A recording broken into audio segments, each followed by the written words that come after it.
নমস্কাৰ মই ডাক্তৰ প্ৰেমানন্দ দাস আপোনালোক সকলোকে অৰ্থ অনলাইনত স্বাগতম জনাইছোঁ। মই আজি আপোনালোকক কেলছিয়াম আৰু ইয়াৰ প্ৰয়োজনীয়তা এই বিষয়ে দুই আখৰ ক'ব বিচাৰিছোঁ। কেলছিয়াম এটা মিনাৰেল হয় যেটো আমাৰ শৰীৰত আমি ভাবোঁ যে অকল কেলছিয়াম মানে বোন অকল হাড়তে লাগে নহয়, কেলছিয়াম আমাৰ বহুত কাৰণত লাগে। কেলছিয়াম এটা মিনাৰেল যেটো মিনাৰেলে আমাৰ শৰীৰত বোন বিল্ডিং কৰে প্ৰথমতে, দ্বিতীয়তে আমাৰ যদি ৰক্তক্ষৰণ হয় যদি ব্লিডিং হয় তেতিয়া যেটো ক্লটিং হয় ক্লটিংটো কেলছিয়ামে কৰায় আৰু মাসল কন্ট্ৰেকশন আমি কওঁ যেটো মাংসপেশীৰ সংকোচন সম্প্ৰসাৰণ হেতু কেলছিয়ামে কৰে।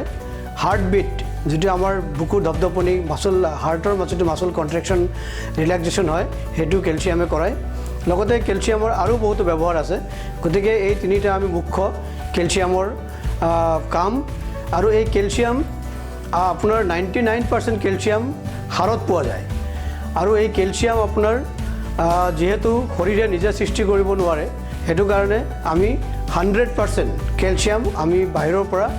বা খাদ্যৰ যোগেদি আমাৰ শৰীৰ ডিপেন্ডেন্ট বা আমাৰ শৰীৰ 100% খাদ্যৰ যোগেদি এইখিনি আহৰণ কৰাটো আৱশ্যক। গতিকে এই কেলছিয়াম আপুনি কেনেকৈ আৰু কিমান আমাক শৰীৰত লাগে সেই বিষয়ে জানো আহক। প্ৰতিদিনে আমাক কেলছিয়াম 1000 মিলিগ্ৰামৰ পৰা 1200 মিলিগ্ৰাম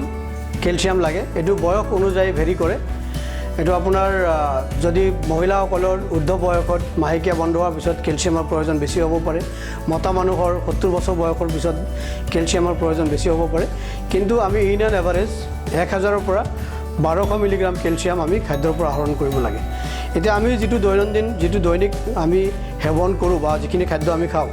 সেইখিনি খাদ্যত উপযুক্ত কেলছিয়াম আছেনে নাই সেইটো আপুনি কেনেকৈ জানিব? এতিয়া আমাৰ এই আমি যিখিনি খাদ্য সদায় খাওঁ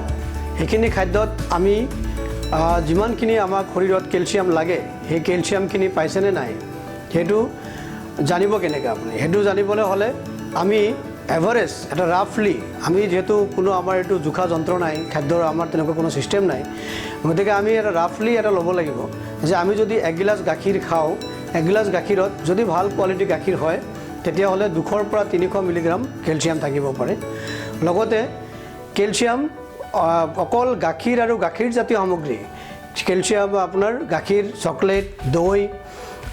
তাৰপিছত আপোনাৰ এই গাখীৰৰ বনোৱা বৰফি বা গাখীৰে বনোৱা মিঠাই সেইবিলাকতে কেলছিয়াম বেছিকৈ পায়, বা আপোনাৰ মিল্ক পাউডাৰ। আমি এইটো কাৰণে কওঁ যে যেহেতু কেলছিয়াম বেছিকৈ গাখীৰ বা গাখীৰজাতীয় বস্তুত পায়, আমাৰ প্ৰতি সাঁজ খাদ্যত যদি আমি যিয়ে খাদ্য নবনাওঁ সেই খাদ্যত যদি বেলেগ একো নহ'লেও আমি যদি গাখীৰৰ পাউডাৰ যিটো গাখীৰৰ পাউডাৰ থাকে তাত আমি কওঁ 10 গ্ৰাম পাউডাৰত সাধাৰণতে 50 মিলিগ্ৰামলৈকে কেলছিয়াম থাকে। গতিকে আমি যদি প্ৰতিটো খাদ্যতে তেনেকুৱা মিল্ক পাউডাৰ বা চকলেট এনেকুৱা দি কিবা এটা খাদ্য আমাৰ ছাইড ডিছ বা মেইন ডিছ কিবা এটা থাকে তেতিয়াহ'লে প্ৰতিটো সাঁজতে যদি আমি গাখীৰৰ বা দৈ বা এইবিলাকৰ গাখীৰৰ যিটো প্ৰডাক্ট হয় সেইবিলাক যদি আমি প্ৰতিটো সাঁজতে আমাৰ ছাইড ডিছ বা মেইন ডিছ হিচাপে থাকে তেতিয়াহ'লে কেলছিয়ামৰ বহুতখিনি আপুনি যদি 1 গিলাচ গাখীৰতে 200 পৰা 300 মিলিগ্ৰাম থাকে তো তেনেকুৱাকৈ আপুনি যদি বা তেনেকুৱা আৰু মিল্ক প্ৰডাক্ট যদি খোৱা হয় তেতিয়া আমাৰ কেলছিয়ামৰ যিখিনি ডেইলি যিখিনি আমাৰ ৰিকুৱাৰমেণ্ট সেইখিনি ফুলফিল হ'ব। লগতে খাদ্য আন খাদ্যতো আমাৰ কেলছিয়াম থাকে। আমি সাধাৰণতে কওঁ কেলছিয়াম বেছি থকা খাদ্য হৈছে ব্ৰকলি বা যেটো বন্ধাকবি জাতীয় পাত জাতীয় যিবিলাক সেউজীয়া শাক পাচলি সেইবিলাকত বেছি থাকে। আৰু মাছ মাংসত সাধাৰণতে বা কণীত কেলছিয়ামৰ পৰিমাণ ইমান নাথাকে। গতিকে আমাৰ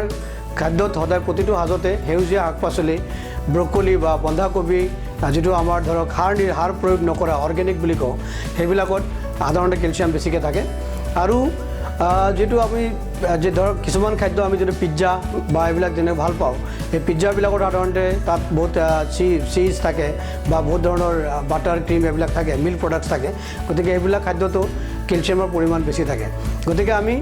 প্ৰতিদিনে আমি ভাবিব লাগিব যে আমি কিমান কেলছিয়াম আহৰণ কৰিছোঁ। কিহৰ কাৰণে ভাবিব লাগিব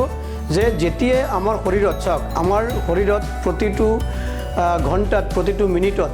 কিমান বাৰ হাৰ্ট মাসলে কাম কৰি আছে, হাৰ্টবিট কৰি আছে, কিমান মাসল মাংসপেশীয়ে আমাৰ কাম কৰি আছে। যেহেতু গোটেইখিনি মাংসপেশীৰ বা হাৰ্টৰ গোটেই কন্ট্ৰেকশ্যন ৰিলেক্সেশ্যন কেলছিয়ামে কৰি আছে গতিকে আমাৰ শৰীৰত যেতিয়া কেলছিয়ামৰ প্ৰয়োজন হ'ব তেতিয়া আমাৰ কেলছিয়াম ক'ৰ পৰা আহিব কেলছিয়াম যেতিয়া দৰকাৰ হ'ব তেতিয়া আমাৰ কেলছিয়াম ষ্ট'ৰ হয় বনত তেতিয়া হাড়ৰ পৰা কেলছিয়াম বডিয়ে ৰিলিজ কৰি ল'ব এনেকৈ যদি ফ্ৰিকুৱেণ্টলি কেলছিয়াম যদি ৰিলিজ কৰি গৈ থাকে তেতিয়াহ'লে হাড় ঠুনুকা হৈ যাব হাড় উইক হৈ যাব আমি সেইটো কাৰণে যাতে আমাৰ এডিকুৱেট কেলছিয়াম আমাৰ শৰীৰত থাকে আমি যদি খাদ্যৰ যোগেদি আমি যদি পৰিপূৰ্ণভাৱে আমি কেলছিয়ামটো খাওঁ তেতিয়াহ'লে আমাৰ হাড়ৰ ভিতৰতো কেলছিয়াম পৰিপূৰ্ণ হৈ থাকিব আৰু বডিক যিকোনো সময়ত দৰকাৰ হ'লে পৰিপূৰক হিচাপে কেলছিয়াম ছাপ্লাই কৰিব পাৰিব গতিকে কিছুমান বডি বিল্ডাৰ মই দেখিছোঁ বা মাছল এক্সাৰচাইজ জিমৰ যিবিলাক এক্টিভ জিমৰ যিবিলাক ডেকা ল'ৰা ছোৱালী আছে তেওঁলোককো মই কওঁ যে যদি আপুনি প্ৰটিন ছাপ্লিমেণ্ট লৈছে ঠিকে আছে প্ৰটিন ছাপ্লিমেণ্টটো দৰকাৰ লগতে কেলছিয়াম পাৰ্টটো পাহৰিব নালাগে কাৰণ যে প্ৰতিটো আপোনাৰ মাছুলৰ যিটো কণ্ট্ৰেকশ্যন ৰিলেক্সেশ্যন হ'ব প্ৰতিটো ৱেইট লিফটিঙত আপোনাৰ কিমান কেলছিয়াম দৰকাৰ হ'ব তো ইমানখিনি কেলছিয়াম যদি আপুনি নাখায় সেইখিনি কেলছিয়াম ক'ৰ পৰা আহিব আপোনাৰ হাড়ৰ পৰা ল'ব কাৰণ আমাৰ হাড়ত বহুত কেলছিয়াম ৰিজাৰ্ভ থাকে আৰু যেতিয়া হাড়ৰ কেলছিয়াম ৰিজাৰ্ভ শেষ হৈ যাব তেতিয়া হাড় লাহে লাহে ঠুনুকা হৈ যাব বনটো ডেন্স নহ'ব বনবিলাক পৰাছ বা বনবিলাক ঠুনুকা হৈ যাব চফ্ট পেঞ্চিল নিচিনা হৈ যাব তেতিয়া গৈ পেলাই আমি সাধাৰণতে আজিকালি দেখোঁ যে কম বয়সতে মানুহৰ অষ্ট্ৰিঅ'পৰচিছ হয় বা বৃদ্ধ বয়সতো বহুত কাৰণত হয় আৰু এটা কথা জানিবলগীয়া যে কেলছিয়াম বহুতে ভাবে যে মই কেলছিয়াম খাই আছোঁ গতিকে মোৰ অষ্ট্ৰিঅ'পৰচিছ নহ'ব এটা কথা আপুনি জানি লওক যে কেলছিয়াম অষ্ট্ৰিঅ'পৰচিছৰ ড্ৰাগ নহয় কেলছিয়াম অষ্ট্ৰিঅ'পৰচিছৰ কমপ্লিট ট্ৰিটমেণ্ট নহয় কেলছিয়ামৰ ৰোল অষ্ট্ৰিঅ'পৰচিছত বা হাড়ৰ মজ্জাহীনতাত আপোনাৰ বহুত কম ৰোল থাকে অষ্ট্ৰিঅ'পৰচিছ বা হাড়ৰ মজ্জাহীনতা এবিধ বেমাৰ তাৰ কাৰণে এজন চিকিৎসকৰ পৰামৰ্শ লাগে গতিকে মই এইখিনিও আপোনালোকক আৰু ভৱিষ্যতে মই ক'ম আৰু বেলেগ ভিডিঅ'ৰ যোগেদি মই ক'ম গতিকে মই ভাবোঁ যে আজিৰ যিটো আমি কেলছিয়াম এই কেলছিয়ামৰ টপিকটো যদি আপোনালোকৰ ভাল লাগিল তেতিয়াহ'লে মোৰ অৰ্থ online YouTube channel Facebook page like কৰিব ছাবস্ক্ৰাইব কৰিব আৰু শ্বেয়াৰ কৰিব নমস্কাৰ